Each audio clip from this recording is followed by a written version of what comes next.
This episode is brought to you by Shopify.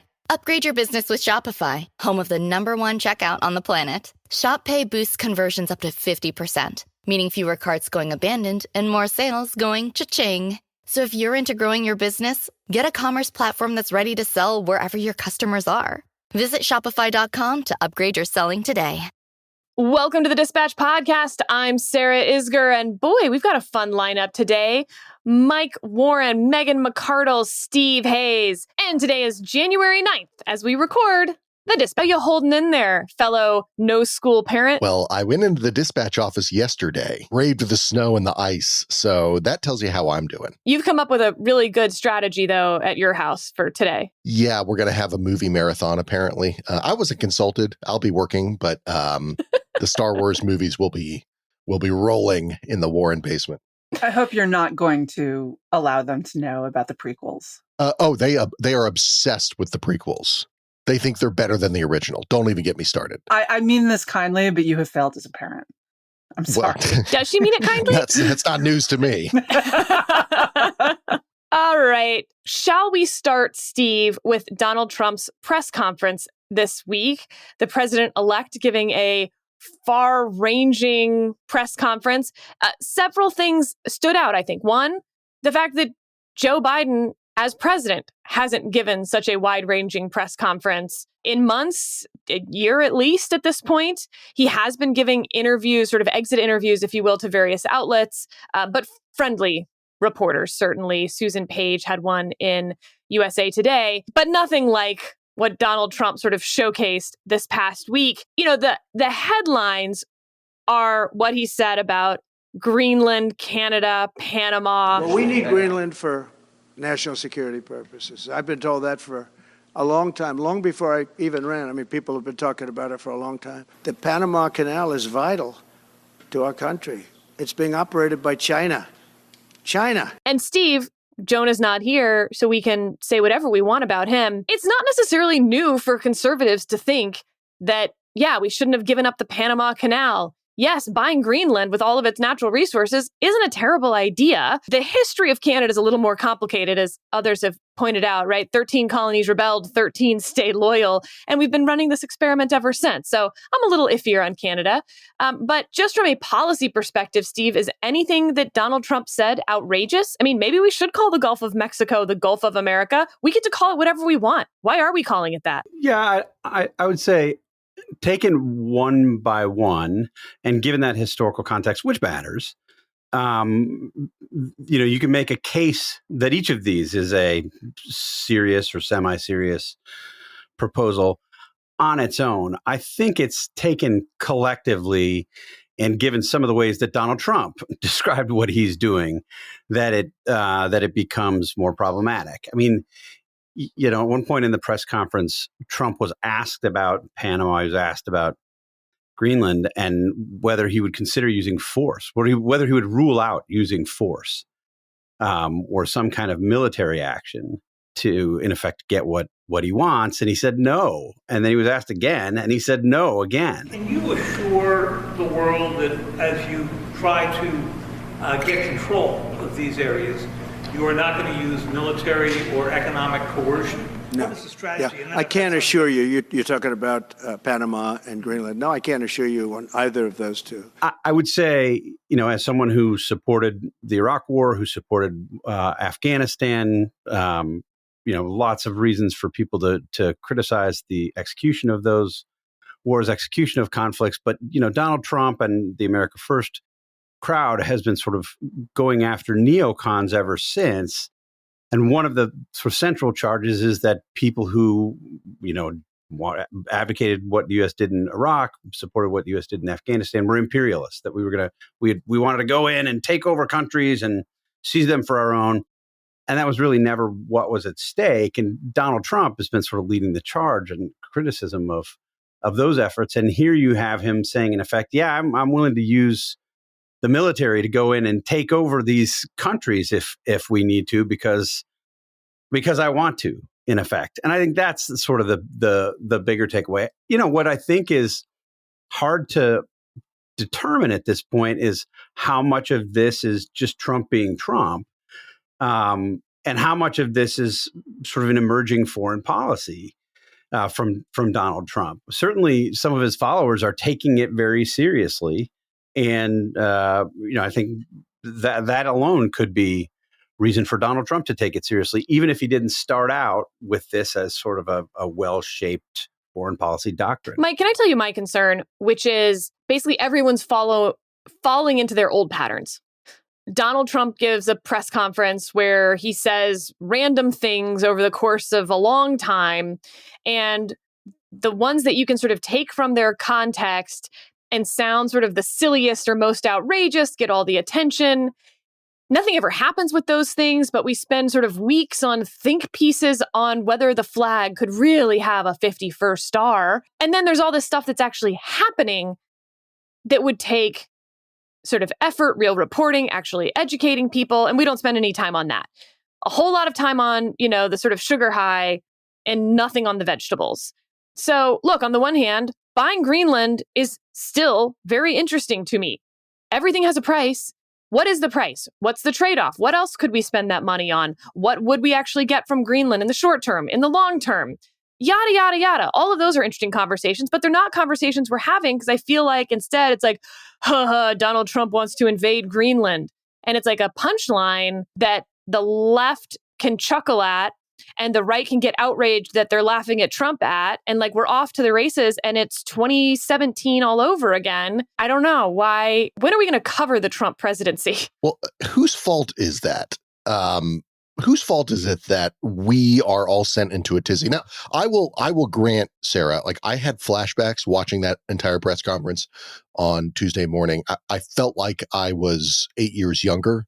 I was just like, oh, we're back. This is exactly what it was like when I was covering the Trump White House and transition and just watching these things unfold, Fidel Castro like, right? I mean, it was a press conference only at the end, only in the last 20 minutes, because otherwise it was just a stream of conscious ranting by Donald Trump. But I think this is the frustration, and this is where I do think it is not so simple as you maybe suggest, Sarah, to just cover what's actually happening, which is that this is how Trump operates. He says things that are, outlandish, or maybe somebody would call them crazy. Somebody would call them, brilliant. If you're a Trump fan, oh, he really trolled the media on this.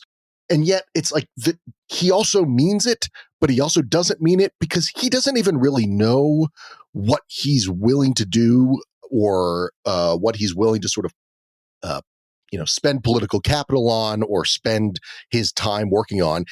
He says what he thinks in that moment and just kind of works ad hoc from whatever he said. If people are, if the libs are losing their mind about something, maybe that's something he's going to pursue because it really gets his people excited.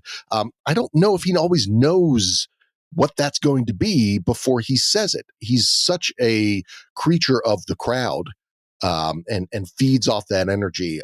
So it's from an actual, these sort of serious policy questions, like what would it actually take to annex Greenland, for instance? An idea that I'm with you and Jonah, that it sounds like actually a nice idea. I don't see why we couldn't do it, or why we shouldn't do it, or why we shouldn't work with the Danes to figure out a solution. But there are actual things that would have to happen, discussions and negotiations that Donald Trump, maybe he started those. I don't know. He's certainly not giving us any information about that. And when you ask him questions about these sorts of things, how would you do this? What would you do? As people did in that press conference, it's sort of, you could tell he's kind of making it up as he's going as well.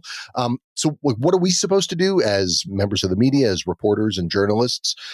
Just keep asking questions, keep trying to take this stuff seriously. He is going to be the president of the United States. Actually try to figure out how this happens. After he mentioned the thing about renaming the Gulf of Mexico the Gulf of America, I wasn't the only one who thought of this, but I started to look up, how do you actually do that? And it turns out there's a board that's a part of the United States Geological Survey, which is a part of the Department of the Interior, that actually reviews geographic names and does this kind of with regularity and they sort of know what they're doing. So like that would be a good journalistic pursuit, is to actually figure out who is he going to put in charge at that board. How will the board sort of take this directive? Will he issue a directive, or is he just saying it in a press conference and then moving on to something else? Like that's hard. That's like the hard work. That's like the boring work but that's like what we should be doing. Whatever the outrage is, like, I don't know. I'm just done with the outrage. Like I'm done with worrying about it, worrying if I'm outraged too much or not enough. Like just there's too much work to do. Megan, I think Mike has struck on something that was my sort of instinct as well. I felt like in the first Trump presidency, he would say something, everyone would chase after it, and there'd be a zillion stories about why Trump can't do that thing he said. And I think at minimum, what I would like to see this time is a lot more focus on how Trump could do what Trump said. So Mike's point about renaming the Gulf of Mexico the Gulf of America. Instead of saying like, he can't do that, that would cause this, this, and this, and these sort of like, breathless takes, like, no, okay, how would you do it? Well, you'd go to this board, you'd want to appoint people to that. He has the power to appoint them. They have these terms. Has he made any appointments to that? No, not yet. Like that to me is a far more interesting if you're going to cover it. Or don't cover it and say, but here are the things that were actually on his schedule this week, none of which involved the Geological Survey Board. Instead, he seems far more focused on his appointments at the Department of Justice, for instance. And here's why, because actually, they're talking a lot about how to implement mass deportations in every single one of these personnel interviews. So if you assume that where he spends his time is where he's spending his mental focus of what he's actually going to do, they seem really still quite focused on immigration and not at all focused on Greenland, Canada, Panama, or the Gulf of America, which again, I agree with him, has a nice ring to it. Megan, thoughts? Look, I think you have to think of this as kind of like, think of like a 39-year-old man who would still like to believe that if he really focused and got into shape, he could run a marathon. And like, that is the spirit in which you have to take these sorts of remarks. Look, I'm all for invading Canada. 54-40 in fight. It was a mistake to allow those traitors to secede from the rightful land of North America. But I suspect that neither Trump nor his followers really have an appetite for getting the U.S. Army over to Canada to grab the Alberta tar sands and the critical Quebecois poutine belt. And every time we've tried, we haven't been particularly successful. I mean, the Battle of Quebec back in, was that 77, 78? And I mean 1778. Yeah. And then 1812, we failed again. Okay, so that's fair, but I would point out that things have evolved a little bit since then. My favorite story about the Canadian military is that they had a government commission, I believe in the 90s. You mean the 1990s? I think it was the 1990s, 18. I don't know. When you're my age, it all kind of blurs. But that the commission to sort of assess the state of their armed forces and talk about modernizing them. And the commission came back and said, all three of our services, the Air Force, the Navy, and the ground forces, are not capable of sustaining any serious military operation anywhere. And what I would advise is that you get rid of two of them and just focus on making one of them good. Steve, is that good parenting advice? Get rid of two of your children and just focus on one. Just focus on the one. Look, I do think that if we wished to take Greenland or parts of Canada by force, we could, but why would we? This is crazy, and no one in his coalition would seriously want to do this, unlike mass deportations, which, well, I think that they might regret that. There's definitely a strong desire to do that. And so I think, he likes to pop off. He likes to project this sense that, like, yeah, we're tough. If we want to take Greenland, we're going to take Greenland. No one's going to stop us. And I think that's factually true. No one really could. I mean, I guess like maybe the Soviets could stop us, but they're not going to. They would love us to ratify the policy of randomly grabbing bits of territory you feel like ought to be part of your country. So I think, yes, you should. I mean, look, you report it because he said it, but it's just so obviously dumb and so obviously off the cuff. And so obviously there is no constituency for seizing Greenland by force. I don't know, Megan. I'm Greenland-curious. I think buying Greenland, if the Greenlanders want to be part of the greater United States, once we go in, they will rise up and join with us. They will greet us with songs and flowers. Yes. Democracy promotion, better ice melting mats in every home.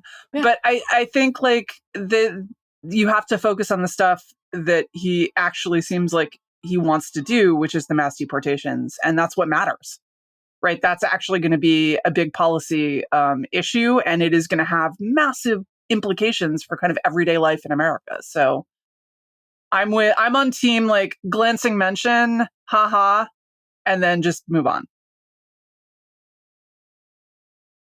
All right. Speaking of moving on, I want to talk now about what at least I've heard referred to as based Mark Zuckerberg. So after years of attempting to have fact-checking on Facebook and various meta platforms, Mark Zuckerberg put out a video saying that was a failed experiment. What started, with honorable goals to get rid of the crap and actually let people know what was true and what wasn't, eventually turned into censorship. And if we're going to have to err in one direction or the other, I would rather err in the direction of free speech. So that's what we're doing moving forward at Facebook. Hey, everyone.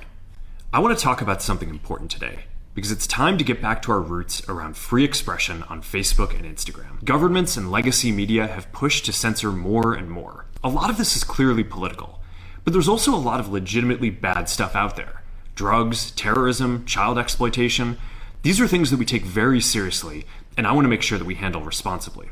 So we built a lot of complex systems to moderate content. But the problem with complex systems is they make mistakes.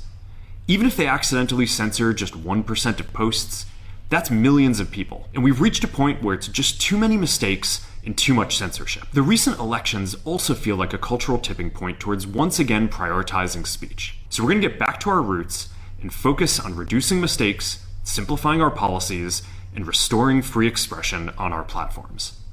More specifically, here's what we're going to do. First, we're going to get rid of fact checkers and replace them with community notes similar to X, starting in the US. Lots has been thought about this. Is it him trying to curry favor with Trump? Is it just a reflection of the overall mood of the country that we saw in the 2024 election? Is it truly what Mark Zuckerberg thinks, as he looked sort of very un-tech bro in a lot of ways and far more, I don't know, there was like a gold chain situation and the hair? Hard to say. So, Steve, what do you make of Mark Zuckerberg's announcement on fact-checking and the balance between the desire for truth versus that desire kind of always leading to censorship in the end? Yeah. So first, we should disclose that we were a partner in that project. The Dispatch, I don't know if it was maybe 6-8 months in to our life 5 years ago, joined with then Facebook's fact-checking efforts. We were happy to do so. I think we made valuable contributions. I'm proud of the work that we did. We should also explain to people a little bit about how this works. We had a commenter on, I put out something on the website, we'll link to it, just sort of explaining our views or my views on fact checking in the end of this program. And we had some comments from people, and I thought it was worth just spending a minute to clarify. We did not, as a partner in this program, ever cede any editorial control at all to Meta. We wouldn't have joined the program if we did. They didn't tell us what to fact check and what not to fact check. There was a tool that surfaced things that seemed to them to be potentially problematic, and we were free to choose from that tool or not choose from that tool.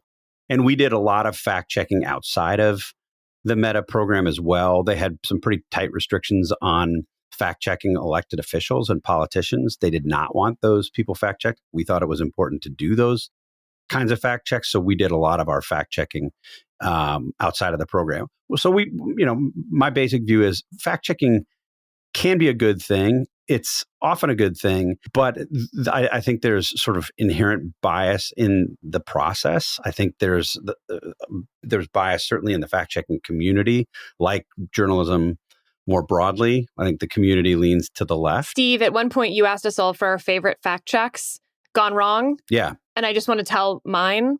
Please do. I think this is actually instructive, and this is where I was going. When you sent it to me, well, you tell the story, and then I'll tell you my reaction. So back when I was running Carly Fiorina's presidential campaign, you have a stump speech, and you give it in every home and town hall in Iowa, New Hampshire, and South Carolina. And we would have a little stand-up, maybe 4 foot, 6 foot tall, standing up things, and it would go Carly from secretary to CEO, and the Washington Post fact-checked that because Carly's stump speech was about, only in America could you go from being in the secretarial pool to being the CEO of a Fortune 11 company in the United States, the first female CEO of a Fortune 100 or 50 company. See, it's been so long now, I've actually forgotten the stat. And the Washington Post fact-checked it, gave her 4 Pinocchios, and said that it was not true that she had gone from secretary to CEO. And I was like stunned. I was like, wait, did they find something that she was never secretary? Because I think we all know she was in fact CEO of HP. Nope. She was a secretary, but they said in between being a secretary and the CEO, she had held other jobs. That was the fact check. That got 4 Pinocchios. 4 Pinocchios, which is the worst that you can get by the Washington Post. It was the worst lie that you can tell. And they got so much pushback, they actually did retract the Pinocchios, left the story up, and just said, we'll let you decide how misleading this was. Steve, this is all to say, the fact-checking both, I think, had a bias at times. It was also weaponized at times towards political ends. And at some points, it was silly. Like, I don't know that ever warranted a fact check. Maybe that was an interesting piece. Hey, look, Carly had all these jobs in between. And so it can feel misleading if you're a total moron who thinks the HP board went down to the secretarial pool and was like, well, nothing we've tried so far has worked. Let's hire a secretary as the CEO of this company. That would have been more impressive, frankly. It would have been, for sure. I would have been more impressed by that story. I mean, look, having worked as a secretary, they're all sure that they could do a better job than the CEO. And you know what? And honestly, probably many of them can. Yeah, exactly. I wouldn't bet against them. Says the CEO. Undoubtedly true. Probably our fact checkers would do a much better job than I have. Mostly true. Look, I think you're getting at some of the problems here. Like there's no world in which that should have been a fact check. And it really isn't fact checkable. That what we're talking about there is, I think their suggestion, having gone back now and read this thing, actually, when Sarah posted this, I was asking people sort of, hey, give me some examples of fact checks that stick in your mind. And Sarah mentioned this one and sort of shorthanded it and said, Carly Fiorina was fact checked on her claim that she went from being secretary to CEO. I thought that Sarah was guilty of shorthand, like, well, that's obviously not what they fact checked. And I clicked through. That's exactly what they fact checked. I mean, it was amazing. And they provided, I think their claim later was, we were just trying to provide context and let people know that it wasn't that, sort of chutes and ladders path to the CEO suite. But it never should have been fact checked. I was subject to a number of fact checks by PolitiFact over the years. They used to do something called Pundit Watch, and most of them were of that variety. And just didn't. There's no reason to fact check something like that. One of them, they came after me when I wrote a piece about, or I was talking, I guess it was on ABC's This Week, about one of the 5 Guantanamo detainees that was exchanged for Bo Bergdahl. And I was giving people a sense of who this guy was and what he had done. He was a bin Laden associate. He was, regarded in all military and intelligence assessments as a serious threat. He'd been involved in planning terrorist activities, what have you. And I made that point, and the fact check was something like and I said that's why the Obama administration had been reluctant to release this guy before, and then they decided to release him despite all of those concerns. And the fact check was something like they didn't regard him as a threat because they didn't argue in one specific court case that they went to on a technicality that he should remain at Guantanamo for reasons not having to do with the fact that he was a threat, but on some, technical grounds. And so the whole reason we're even having this conversation is because the guy's a threat and he was a close associate of Osama bin Laden. Of course he's a threat. Anyway, there are lots of examples like that. And I think too often when you look at those examples, they run in the same direction. There was another one that I looked at again yesterday that I think was really a telling one. And you might remember this. It was more recent when Joe Biden was reading some remarks off of a teleprompter after Dobbs. And he quoted a dissent and then said, end of quote, repeat the line. Like that's what he said. And the White House transcript that was put out, and people jumped all over him and said, oh my gosh, he's reading his teleprompter cues in the body of the speech. And the White House put out a transcript that was false. It added, let me repeat the line. It added the words, let me in the transcript. He didn't say them on the video. This is not disputable. You can watch the video. He didn't say them. So the White House puts out a false transcript, adding these words that Biden didn't say.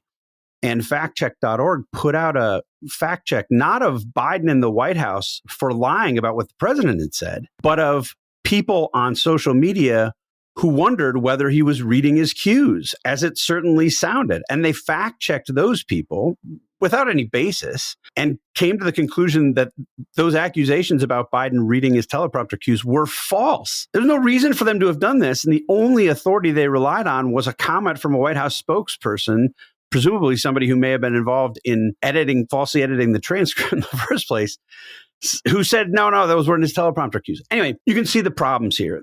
It was too often the case, in fact-checking in general, I'm not specifically talking about the Meta program, where fact-checkers were either fact-checking opinions, fact-checking things that shouldn't have been fact-checked, picking nits mostly with Republicans or conservatives on things that they have said. And it developed a reputation of leaning to the left. I think that was one of the reasons that the fact checkers and the fact checking community had a big PR problem. And certainly what Mark Zuckerberg is trying to do is ingratiate himself with Trump world. And sort of remarkably, he said that in effect in his video, this 5-minute video, and said, look, this is a cultural tipping point. We're changing how we approach this. So, Mike, let me list you some of the donors to the president-elect's inauguration fund. Apple's CEO, Tim Cook, OpenAI CEO, Sam Altman, Amazon, Meta, Google, all have given $1 million. Does this feel like a tipping point? Not just, Donald Trump won this election, but that Republicans now represent a different type of vibe, ethos, whatever you want to call it. Back during my whole lifetime, Democrats were the cool party, the iconoclastic party, and Republicans were the stick in the mud with their ties. That was the, why am I blanking on the character's name from Family Ties? Alex P. Keaton. Alex P. Keaton. Yeah. Michael Keaton being the actor. Alex P. Keaton being the, the Republican in the house full of hippies. Like that was the stereotypical Democrat and that was the stereotypical Republican. Democrats were like cool and go with whatever, man. And Republicans were uptight and sort of hectoring. And that feels like that's what the cultural tipping point in some ways has become. And are all of the sort of Silicon Valley move fast and break stuff guys now donating to Trump's inaugural fund proof that that tipping point has passed. We are now on the other side of it, and Democrats are seen as the hectoring, uptight, language police ones, and Republicans are the ones that are cool? Is your contention, Sarah, that Silicon Valley executives are cool? Because I'm going to have to debate that premise alone. I mean, I know Mark Zuckerberg. Yeah, exactly. Mark Zuckerberg has a chain. He's got like kind of crazy cool bro hair. He still looks like a Harvard nerd to me. That's just But just maybe that's cool view. now. This country is lost far beyond what I thought. No, look, I'm. You're the problem, says Vivek Ramaswamy, because you think nerds aren't cool. my head is like spinning over like what is supposed to be cool or not cool, depending on which tech bro says, deems something cool or not. By the way, Zach Morris, everyone knows it's spelled Z-A-C-K. Vivek spelled it Z-A-C-H. Right. Proof that he didn't watch the show. It's Zach Attack, not Zach Attach. So the 4 people have gotten this, are following us anymore. I have no idea what you're talking about, but you can tell I'm cool because you watched Saved by the Bell. Yeah. Different ideas of what's cool. So look, I view I'm actually writing about this now, the sort of tech bro cozying up, throwing $1 million into the inaugural fund, which is not that much relative to what a lot of these guys and companies have. It's in line with what companies, big businesses have done for inaugural committees in both parties in the past. The only real sort of deviation here is that all these tech companies and other big companies didn't donate to the 2016 inaugural committee for Trump. They were all sort of holding their, keeping their powder dry. I think that's the big change now, is that everybody sort of understands that Donald Trump is not only going to be president again, that going back to our original discussion, like that some of the stuff that he says he could do, like he understands a little bit more of how Washington works, how the administration works, and they want a seat at the table. Like this is just like political rent sinking is all it is. Or, I was talking to a lobbyist source of mine yesterday who described it as, they're paying for their indulgences. That's what this is. And I don't know that I agree with that, because I don't know. I really think that there is something very different in our culture from January 2017 to January 2025, by all sort of normal metrics, you're right. They didn't give to the 2017 inauguration. It's not like good things have happened since then. And they were all like, well, we were wrong about Donald Trump. No, I mean, family separation. They all said how outraged they were about that. January 6th, they all said how outraged they were about all of that. So it's not like they just came around on Donald Trump. There has to be something else to explain this, Megan, culturally in this moment in America that has all these guys. I mean, I guess Mike's explains it. It's just pure rent-seeking indulgences. I'll let Megan answer that. I do think that's what it is. Like, I do think they have come around on Trump because he's going to be president for the next 4 years. This is all about trying to figure out how Mark Zuckerberg can make life better for Mark Zuckerberg. Like let's not like overcomplicate this here. And it's also not like something to clutch our pearls about. It's just what like rich guys in America have been doing forever, and he's just the rich guy now. I don't know. I can't see myself getting outraged or excited. Like you see all these folks on the right getting so excited that finally the great Facebook fact-checking, Nazis are finally gonna be defeated. Like I don't know. Give me a break. Like we will keep doing at the Dispatch what we've been doing on fact checking and truth. Other news outlets will rise and fall in the eyes of people based on their work, and like Facebook shouldn't be in this business in the first place. So like I don't know. I'm not outraged. I'm outraged about how not outraged. Old man Mike. Yeah. You seem pretty outraged over the non-outrage. Cool. Sorry, Megan. Is it that simple? I think there's a bunch of stuff that has happened. Right? Let's embrace the healing power of and. I mean, number one, look, businesses have always formed alliances with political parties, and that varies by what business you're in. Media has long had an alliance with the Democratic Party. Oil and gas, pretty much a Republican stronghold, right?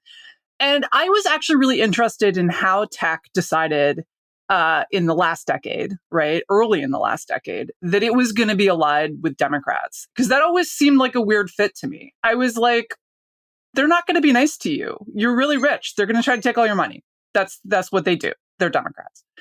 But I think there was a real cultural thing, because like Silicon Valley in the late 90s and early 2000s was quite often libertarian. It was quite libertarian and often Republican allied. And that really shifted for a bunch of reasons we don't really have time to go into. But I think that alliance proved unsatisfactory for a bunch of reasons, right? One was that they thought they had a deal around about 2000, right? You're in an industry, doesn't need a ton of regulation because you're making software. No one cares, right? Yeah, the antitrust people are going to come after you, but they're going to be incompetent as they mostly were with the other. And so you're just going to make this deal. You're going to generate a lot of money. Right. And because you don't have a lot of labor costs, you don't have a lot of union employees, you don't have a lot of the stuff that has traditionally turned businesses against Democrats. So look, you're minting money. You were sitting on these monopoly gold mines. And so you're going to give Democrats 35 to 40% of that money and you get to keep the rest. And that's our deal. Right. You guys are going to basically leave us alone. You're not going to try to overregulate us. And we're just going to give you a bunch of money and everyone's happy. And that deal fell apart for a bunch of reasons. One was that internally, progressives got more and more power and started doing more and more progressive activism that was really quite disruptive to internal company operations, not just the walkouts, not just the you have to fire this rando engineer who wrote something to an internal company message board suggesting that maybe dudes are on average more interested in spending all day staring at lines of code than women. And that might have something to do with why there are more male coders than women coders. And I thought you meant they were more interested in staring at lines of code than they were at staring at women. And I was like, that doesn't sound right. But well, I mean, in the case of many coders, actually possibly accurate. And we're going to get a ton of emails from coders now. Thanks, Megan. That was disrupt. I'm just saying they are so dedicated to their job. They're so obsessed, right? Look, I was in IT in the 90s. I not that I'm saying they're less than manly and dating machines, but anyway. Keep digging that hole, Megan. Keep digging that hole. Yeah. So that was one part, was the internal problem. And this actually started to impact contracts. So for example, Google faced internal activism over what they were doing, both on AI and on government contracts, in a way that was, they were fine if you wanted to make them protest, don't say gay laws or whatever. What they didn't want was for you to make them sacrifice profitable cloud computing contracts. And as that started to bleed over, and then you get, Biden comes in and appoints Lena Khan, this really, really activist antitrust person, who then starts making noises about what if we broke up Amazon? What if we broke up Google? Right. And that was not part of the deal. Right. And so they started the famous line in the real Star Wars, Empire Strikes Back, where he says, I'm altering the deal, pray that I do not alter it any further. They started getting that feeling that this contract they thought they had was being unilaterally rewritten. And there was also a bunch of stuff where the progressive, I think we've all lived through this. I don't think I need to prove it, but that there was massive progressive overreach on this stuff. It went from, in 2014 being what if we didn't let people use anti-gay slurs on social media, to by the end, no, you cannot in any way suggest that trans women are not literally exactly identical to women. And if you do that, you are transphobic and you should be fired. And your account should be banned and you should never be allowed to speak again. Right. And as that overreach crept, as the DEI excesses got more and more excessive, I think there was also a cultural backlash to that, not just in Silicon Valley, but one of the things that we saw in this election, right, was Democrats have always thought that young people were their natural constituency, and they seem to be moving against the whole woke excesses of the last decade or so. And so, yeah, it's less cool, because what's cool is what young people are doing, whatever that is. If they are painting themselves blue and sticking straws up their nose, that's cool. And so there is a vibe shift. And so I think that there was a collective sense that look, the progressives are the future, and we're just getting a little on the future a little early. And that's no longer what it looks like. And I think that is where the election comes in. Not just in, yes, it's they're sucking up to the president because that's what companies do. They always try to stay nice with the administration for very obvious self-interest reasons. But I think that what the Trump election also signaled, and the reason that this has been so demoralizing for Democrats, is that it signaled that the emerging Democratic majority just might never emerge. that there's a vibe shift, that like a lot of this stuff's going in the opposite direction. And that makes it seem less imperative to stay on their nice side. Steve, there's also a piece of this. The Atlantic wrote an interesting article, The Antisocial Century, Americans Now Spending More Time Alone Than Ever. It's changing our personalities, our politics, and even our relationship to reality, written by Derek Thompson. Is that a piece of this as well? Yeah, I mean, that's a big question. It certainly could be. And I recommend that piece. I still haven't actually finished it. It's a long piece, but it's very sort of thought-provoking look at these changes, not only that have come as a result of tech, but in ourselves. I mean, it opens with a story of just picking up food to go rather than staying at the restaurant, for instance. It's not just about social media. It's about an entire culture now sitting alone, bowling alone, but like you're not even bowling anymore. You're paying Wii Bowling in your own house. Yeah, no, that's true. I mean, and I think that's illustrative. I mean, the numbers he shares about the amount of time that people are spending alone, choosing to spend alone, physically alone, are pretty staggering, honestly. When you just look, this didn't happen over a long time either. I mean, we're not talking about decades or centuries. We're talking about years. And it's fascinating. I will say, I think, as with a lot of these things, and again, I haven't finished the piece, so he may get to some of this. These are complicated. He writes about this stuff in complicated topics in a sophisticated way, and he always tries to, in my experience, always tries to account for those complications. But just to point to your example, Sarah, as it happens, I was watching a clip from Jimmy Fallon, who was interviewing, and I'm going to totally screw this up. My kids will be frustrated that I don't know this, a very big influencer, young person, the kind that Megan thinks might paint herself blue and stick straws up her nose. Cool young kid. That is what's cool, Steve. I'm really in touch with the youngs. DeMello, is that her name? But Jimmy Fallon was interviewing her.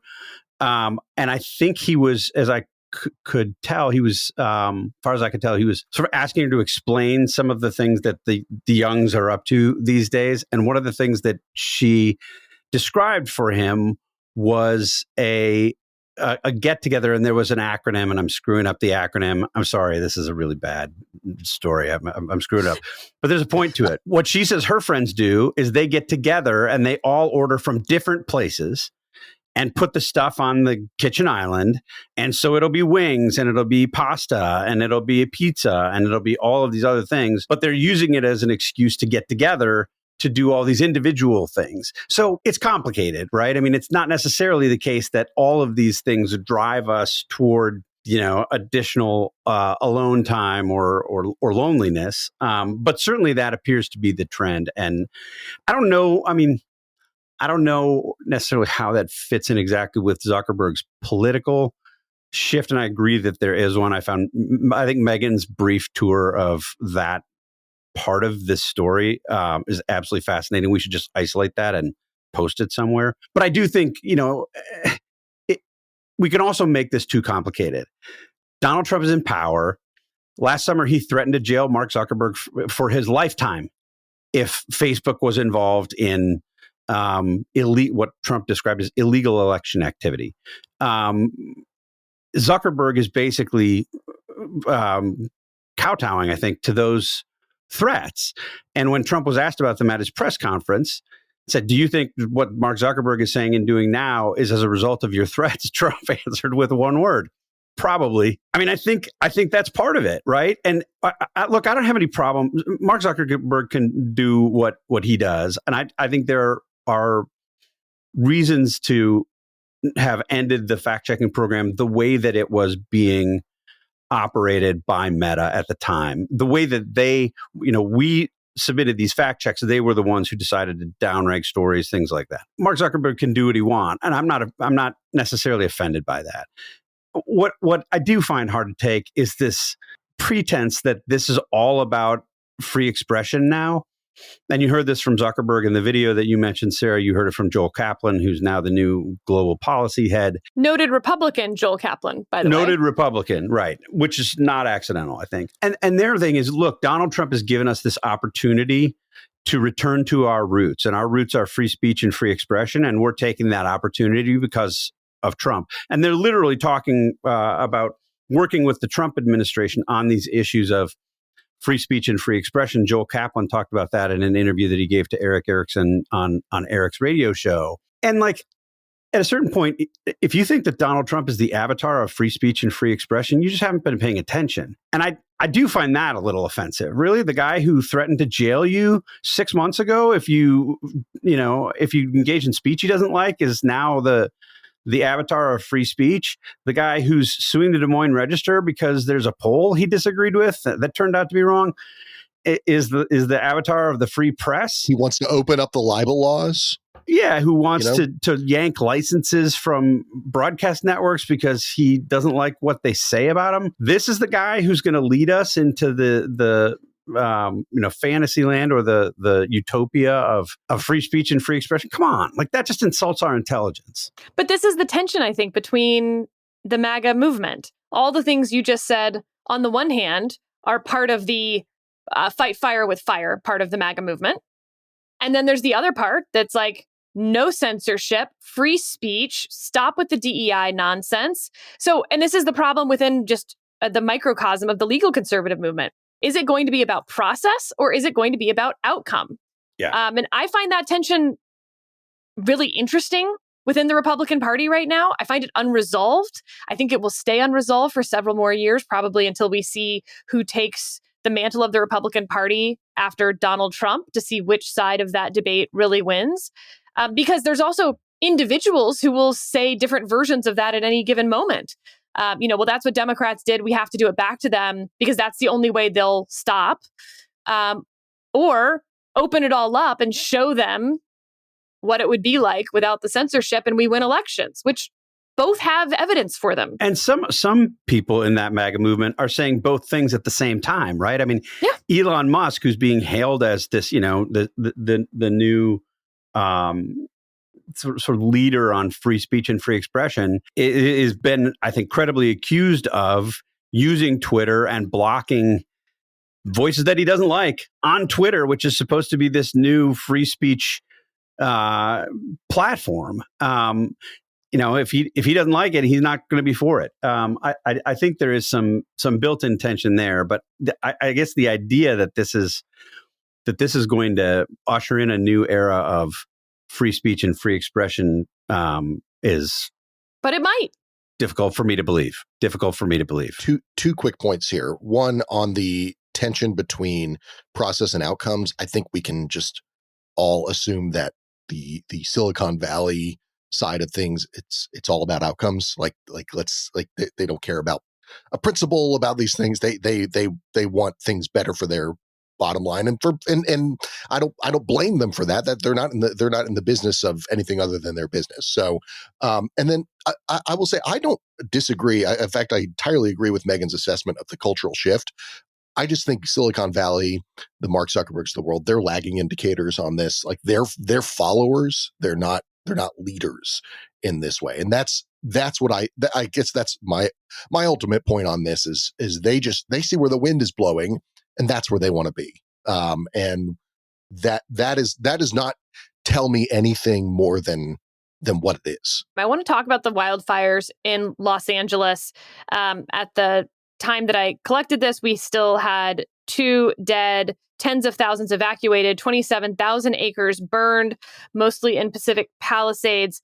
The mayor of Los Angeles has been in Africa, and a lot has been criticized that this is an example of California as a failed state, that she should be criticized for not being back in Los Angeles the same way that, for instance, Ted Cruz was criticized for going to Cancun during the freezing weather in Texas, or those who left their places during COVID to go have dinner with friends out of the country, et cetera. And I guess my question is, how much in a time of natural disasters, Katrina, Texas freezing, California wildfires, who should have the blame for these things?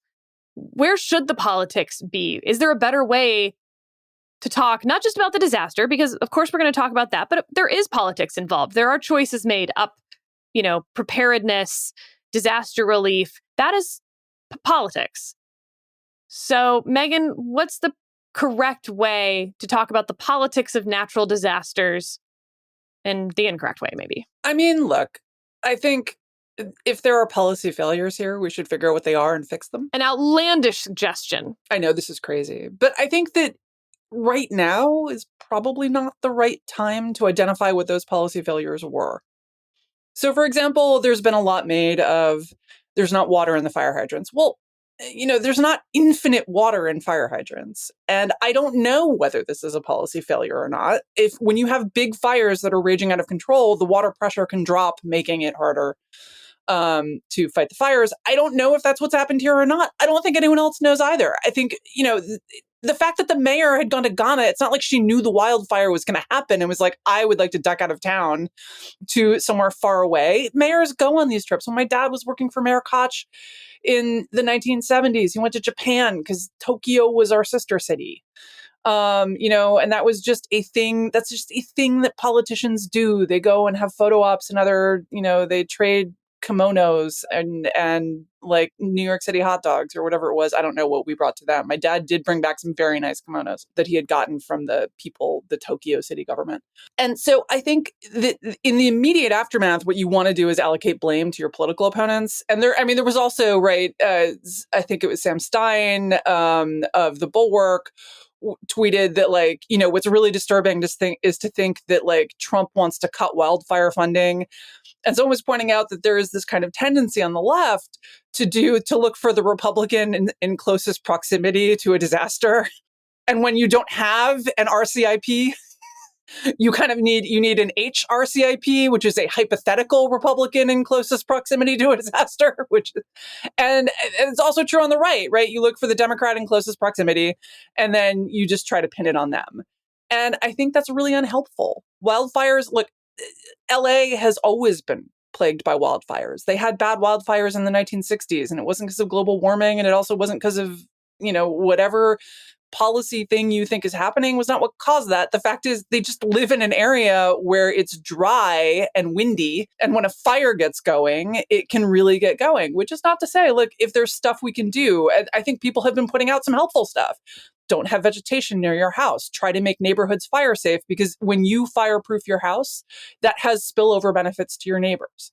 Those sorts of things are helpful to talk about now. There probably is a little role of global warming, but not as much as people are making out. Fuel probably matters more. And I just think like trying to pin this on your political preconceptions is counterproductive. Not only does it fail to solve the problem, but it also actually even undercuts your own cause, right? People feel like when I say this is because of global warming, I'm going to get more attention on global warming. Well, the problem is when you do this every single time, global warming or whatever your cause is just comes to seem like ginseng, right? It's broad spectrum snake oil that cures any problem that anyone has. And so I think it is much better to report on what's happening, to look at like practical, nonpartisan things that we could be doing to try to fix this. And then later, when we have more perspective on the event, that's a good time for the postmortems and to figure out whether there were policy failures here. And if so, who should be held accountable for them. I've seen a lot of gender discussion similar to what we saw after the assassination attempt of Donald Trump. After that July assassination attempt, there was a lot of focus on the female Secret Service agents and a lot of focus on the head of the Secret Service, who was a woman. Here, I've seen a lot of conversation about DEI efforts in the Los Angeles Fire Department and looking at whether that has caused a failure of the fire department to be able to contain this fire. There are female firefighters. The head of the Los Angeles Fire Department, I guess, is female. It's interesting, Mike, as Megan said, like, there's actually all sorts of policies. I wish we would approach them and say, okay, what are the policies that can affect this? Mandatory clearing of your property, I think, is already in effect, but it could certainly be enforced better, perhaps. Water, riparian rights, stuff like that. Firefighters are part of this question, certainly. But instead, it feels like, to Megan's point, we go to our politics and see where we can apply that. So it's like, well, I hate DEI. Fires don't really do DEI. So where could we find DEI stuff? Aha, the fire department. But I don't think there's really a good argument that this fire has spread the way it has because of a lack of firefighters doing their jobs either. That's just because you're not using your imagination well enough, Sarah. Yeah, look, I agree. I also think it's so tacky to me when literally the main fire, like this, as we are recording this, there's still no containment of it. I mean, things are still, blazing, and we're talking about like the cause of these fires, the ways to be better at preventing them. It's an important conversation, but I think there is something to be said for being critical, or at least being scrutinizing, say, the mayor of Los Angeles, Karen Bass, asking her questions, because like part of her job is to help her, is to lead her city through responding to a ongoing natural disaster. And, is she doing a good job of it? Is she being responsible enough? Is she telling the press and therefore the public enough about what they're doing? I mean, these are all, that's all fair game. And at this moment right now, as the fires are blazing. So I think that's fair game. The question of what could have been done, it's just, there's too many people online with who are armchair fire experts or climate change experts, or think they know, or don't even care if they know anything. It's just about sniping and making a point, when the liberal journalist they don't like says something, maybe ill-advised on Twitter, or whatever. It's all silly. The Southern California will figure out something after this fire. I mean, it is the worst fire that Los Angeles has ever had. After the Northridge earthquake, and what was that, 1993, I think, there was a big push to retrofit houses to be better for earthquakes, and it has saved a lot of property in subsequent earthquakes since 1993. It was a lot of work, a lot of money went into that. I imagine something like that will happen to sort of more uniformly help homes in these areas avoid this next time. That's a discussion that can be had and will be had. I'm not that worried about it. Just everybody else can just like shut up and pound sand until like the fires are put out, as far as I'm concerned. Yeah, I think if there's practical stuff that you can do now, that would be good stuff, right? Like, I don't know, dig a fire break around your house. Is there something that you can do right now to fix the problem that hasn't been done? Great.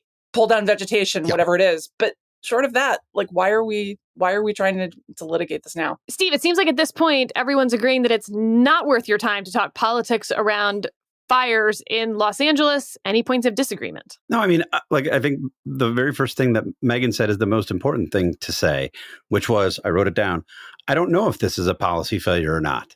I mean, how refreshing to have somebody who just admits that. Right? Like, we don't know. We'll find out. I suspect if Megan's going to write about this, she'll call a bunch of people who have been involved in these fights, learn a lot about it, and then talk about how we should think about this and whether there's a specific policy failure we can point to, or a lack of funding, or what have you. The problem is, and I think Mike gets at some of this, you have in this hyper-polarized moment where it's all about engagement, it's all about performance. Everybody runs to social media or Twitter or whatever, cuts a video or does a TikTok, what have you, just making assertions. They don't have any freaking idea. I've been looking at the Twitter feed of Charlie Kirk. Does anybody think Charlie Kirk has any freaking idea about the policy implications of decisions that were made before this? You have people who have been making sort of wild accusations about Karen Bass, about the funding for firefighters. Was it cut? Was it not cut? Some people say it was. Some people say it was just held out of the budget until they could reach a different agreement. But those people who are making these claims, these political claims, or seeking to assign blame, not all of them, most of them don't have any idea what they're talking about. They don't care. They're not in this to try to ascertain the truth. They're not in this to inform people. They're in this to score political points, to get better engagement for their own BS. That's the game. That's the game. And I just think it's refreshing to hear somebody like Megan say, like, look, I don't know. And that's my own view. I mean, I've been following this. I've been reading what I can about it. I've been trying to learn about it. I see some people who I think are smart making claims about the failures of California Democrats to push for better brush clearing. That seems plausible to me. Wow, did they do that? That seems like that could give us future hazards. That would be a problem for me. I would be concerned about that. Do I know that's real? Then I see someone like Rob Stutzman, who's a really sharp political consultant out in California, who's a Republican, saying, hey, this is all way premature. The people who are doing this right now really don't know what they're talking about. And I see Rob and I think, I trust Rob. He's a smart guy.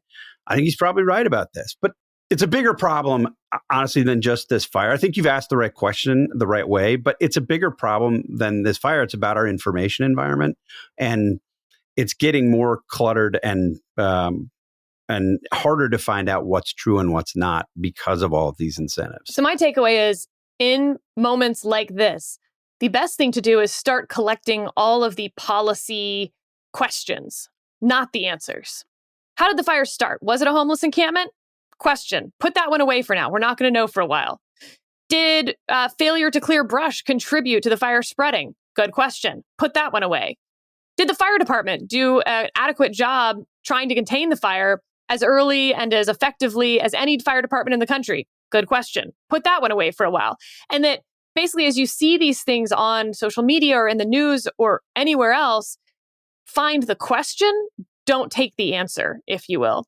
Is there anything that Mayor Bass could have done if she had been in Los Angeles instead of in Africa? Interesting question. Put that one away for a while. Wait till the fire's out. Wait till we actually have experts who can go and dig into some of these questions.